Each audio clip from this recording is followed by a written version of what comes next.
এটি হচ্ছে এখানে কয়েকজন যারা চাকরি করে কিছু কিছু হাসিনার ফ্যাসিস্টদের দালাল আছে, তারা তারা এটা নিয়ে একটা ষড়যন্ত্র করতে পারে। আর কে কি বললো, কোন কন্ট্রাক্টর যে কোথায় যাবে না, দিস ইজ রাজশাহী, রাজশাহীর প্রতিষ্ঠান, রাজশাহী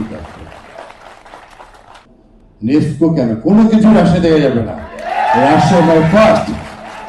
আমি জানি আমার কাছে মন্ত্রিত্ব, এমপি, মেয়র বড় জিনিস নয়। এই মাটিতে আমার জন্ম, এই মাটিতে আমার মৃত্যু হবে। আপনারা হাসিমকে আমার মন্ত্রিত্ব দিয়ে আসবেন, এটাই আমার আকাঙ্ক্ষা, এটাই আমার চাওয়া, কোনো কিছু নেই। আল্লাহ আমাকে অনেক সম্মান দিয়েছে। আর এগুলো কোন কন্ট্রাক্টের ইন্টারেস্টে কে কোথায় কি করবে, ডোন্ট দাদা ভাই,